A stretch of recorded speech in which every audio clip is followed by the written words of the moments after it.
حضرت واصلہ بن اسقع سے روایت ہے، فرمایا حضور صلی اللہ علیہ وسلم نے ہمیں ایک مسلمان آدمی کی نماز جنازہ پڑھائی تو میں نے آپ کو یہ دعا کرتے سنا، اللہم ان فلان ابن فلان فی ذمتک وحبل جوارک فقہ فتنة القبر وعذاب النار وانت اہل الوفاء والحمد اللہم فاغفر لہ وارحمہ انک انت الغفور الرحیم۔ اے اللہ، فلاں بن فلاں یعنی نام لے کر کہے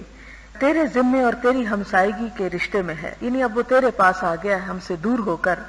اس کی قبر کو آزمائش اور آگ کے عذاب سے محفوظ رکھ، تو ہی وفا اور تعریف والا ہے، وفا والا یعنی اپنے وعدے کو پورا کرنے والا ہے۔ اے اللہ، اس کو معاف فرما دے اور اس پر رحم کر، بے شک تو ہی معاف فرمانے والا اور رحم کرنے والا ہے۔ یہ بھی کیا جا سکتا ہے کہ اگر کوئی عزیز رشتہ دار فوت ہو جائے تو ان تمام دعاؤں کو انسان اکٹھا کر لے اور ساری کی ساری اس کے لیے خلوص نیت کے ساتھ پڑھ دے۔